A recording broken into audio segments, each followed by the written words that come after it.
ಈಗ ಇನ್ನೊಂದು ಸುದ್ದಿ ಕಡೆಗೆ ಹೋಗೋಣ.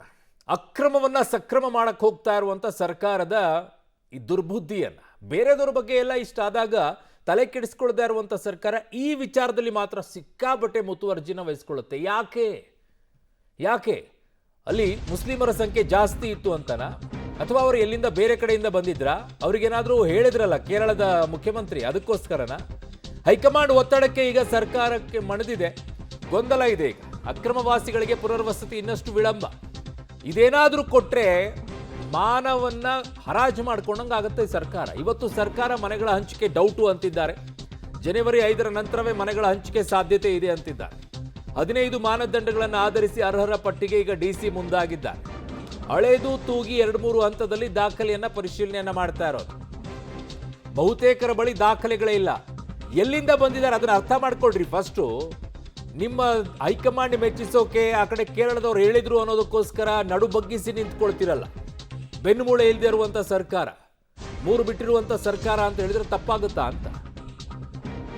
ಇವತ್ತು ಸರ್ಕಾರ ಮನೆಗಳ ಹಂಚಿಕೆ ಡೌಟು ಅಂತಿದ್ದಾರೆ. ನಾಳೆ ಇಷ್ಟು ದಿನ ಆಗಿತ್ತಲ್ಲ, ಹಲವು ಕಡೆಗಳಲ್ಲಿ GBI ಇದೇ ರೀತಿಯಾಗಿ ಡೆಮಾಲಿಷನ್ ಮಾಡಿತ್ತಲ್ಲ, ಅವ್ರಿಗೆ ಯಾವ ವ್ಯವಸ್ಥೆಯನ್ನ ಮಾಡಿಕೊಟ್ರಿ? ಅಲ್ಲಿ ಮುಸ್ಲಿಮರು ಇರಲಿಲ್ಲ ಅಂತನಾ, ಇಲ್ಲಿ ಇದ್ರು ಅಂತನಾ, ಅವ್ರ ಬಗ್ಗೆ ವಿಪರೀತವಾದಂಥ ಕಾಳಜಿ ಇರೋದಕ್ಕೋಸ್ಕರನಾ, ಅವ್ರು ನಿಮ್ಮ ಪರವಾಗಿ ಓಟ್ ಹಾಕ್ತಾರೆ ಅಂತ ಹೇಳಿದಕ್ಕೆ ಮಾತ್ರ ಅವರು ಅಕ್ರಮವಾಗಿದ್ದರೂ ಕೂಡ ಅವರಿಗೆ ವ್ಯವಸ್ಥೆಯನ್ನು ಮಾಡಿಕೊಡೋದಾ? ಯಾವುದ್ರಿ ನಿಮ್ಮ ನೀತಿಗಳು?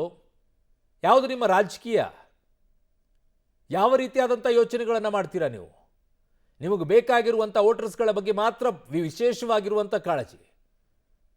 ಅಲ್ಲಿ ಅತಿ ಹೆಚ್ಚು ಮುಸ್ಲಿಮರ ಮನೆಗಳಿದ್ದು ಅನ್ನೋ ಕಾರಣಕ್ಕೋಸ್ಕರ, ಅದು ಅಕ್ರಮವಾಗಿದ್ದಾವೆ ಅನ್ನೋ ಕಾರಣಕ್ಕೋಸ್ಕರ ನೀವು ಅವರಿಗೆ ಈಗ ಬೇರೆ ರೀತಿಯಾದಂಥ ವ್ಯವಸ್ಥೆಯನ್ನು ಮಾಡಿಕೊಡ್ತೀರಾ. ರೀಸೆಂಟಾಗಿ ಐ ವಿಲ್ ಟೆಲ್ ಯು, ರೀಸೆಂಟಾಗಿ ಹಲವು ಕಡೆಗಳಲ್ಲಿ ಇದೇ ರೀತಿಯಾಗಿ ಡೆಮಾಲಿಷನನ್ನು ಮಾಡ್ಕೊಂಡು ಬಂದರು.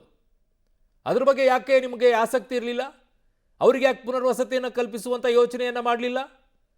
ಇಲ್ಲಿ ಮಾತ್ರ ಪುನರ್ವಸತಿಯ ಬಗ್ಗೆ ಯಾಕೆ ಯೋಚನೆ ಮಾಡ್ತಾ ಇದೆ ಸರ್ಕಾರ? ಯಾವ ರೀತಿಯಾದಂಥ ಮನಸ್ಥಿತಿ ಇದೆ ಅನ್ನೋದನ್ನು ನೋಡ್ಕೊಳ್ಳಿ ನಿಮ್ಮದ್ದು. ಮತ್ತೆ ಇವರು ಕುವೆಂಪು ಅವರ ಸರ್ವಜನಾಂಗದ ಶಾಂತಿಯ ತೋಟ ಅಂತ ಹೇಳ್ತಾರಂತೆ. ಹಾಯ್ಯ, ಮೂರು ಬಿಟ್ಟರು ಆಡುವಂಥ ಆಟಗಳಿವೆಲ್ಲ. ಅಕ್ರಮ ಅಂದರೆ ಅಕ್ರಮ ಅಷ್ಟೇ. ಎಲ್ಲಿಂದ ಬಂದಿದ್ದಾರೆ ನೋಡಿ ಅವ್ರು. ಫಸ್ಟು ಎಲ್ಲಿ ಕಡೆಯಿಂದ ವಲಸೆ ಬಂದಿದ್ದಾರೆ ನೋಡ್ಕೊಳ್ಳಿ.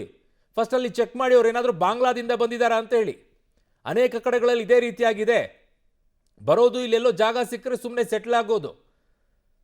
ಸುಮ್ಮನೆ ಎಲ್ಲರನ್ನೂ ಸೇರಿಸ್ಕೊಂಡು ಇಲ್ಲಿ ಕೂರಿಸ್ಕೊಳ್ಬೇಡಿ. ಫಸ್ಟ್ ಚೆಕ್ ಮಾಡಿ ಬಂದಿದ್ದೆಲ್ಲಿ, ಮೂಲ ಏನು, ಇವುಗಳೆಲ್ಲ ತಿಳ್ಕೊಳ್ಳಿ. ಆಮೇಲೆ ಅವ್ರನ್ನ ಇಲ್ಲಿಯವ್ರನ್ನೇ ಮಾಡಿಬಿಡಬೇಡಿ. ಆಮೇಲೆ ಅಲ್ಲಿ ನಮ್ಮವರು ಆ ಕಡೆಗೆ ಹೊಡೆದಾಕ್ತಾರೆ, ಇಲ್ಲಿ ಇವ್ರ ಕಡೆಗೆ ಕರ್ಕೊಂಡು ಬಂದ್ಬಿಟ್ಟು ಇವ್ರನ್ನ ಜೋಪಾನ ಮಾಡ್ತಾರೆ. ಆಧಾರ್ ಕಾರ್ಡ್ ಮೇಲೆ ಕಡೆಗೆ ಹೋಗ್ಬೇಡಿ, ಅವುಗಳ ಮೇಲೆ ನಂಬಿಕೆ ಇಟ್ಕೊಳ್ಳೋಕೆ ಹೋಗಬೇಡಿ. ವೋಟರ್ ID ಗಳ ಮೇಲೆ ನಂಬಿಕೆ ಇಟ್ಕೊಳ್ಳೋಕೆ ಹೋಗಬೇಡಿ. ನಿಮ್ಮ ಕ್ಷೇತ್ರಗಳಿಗೆ ಸಂಬಂಧಪಟ್ಟಂಥ ಶಾಸಕರು ಮಾಡಿಸ್ಕೊಡೋವೆಲ್ಲ ಆಧಾರ್ ಕಾರ್ಡ್ಗಳಲ್ಲಿ ಬೇಕಾನಾಗ ಸಿಗುತ್ತೆ. ಹಂಗಾಗ್ಬಿಟ್ಟಿದೆ ಪರಿಸ್ಥಿತಿ. ಅವುಗಳನ್ನು ಇಟ್ಕೊಂಡ್ಬಿಟ್ಟು ನೀವು ಅದೇ ದಾಖಲೆ ಅಂತ ಇಟ್ಕೊಂಡ್ಬಿಟ್ಟು ಅವ್ರು ಇಲ್ಲಿಯವರೇ ಅಂತ ಕನ್ಸಿಡರ್ ಮಾಡಬೇಡಿ. ಮೂಲ ಎಲ್ಲಿಯವರು ಅಂತ ತಿಳ್ಕೊಳ್ಳಿ ಫಸ್ಟು.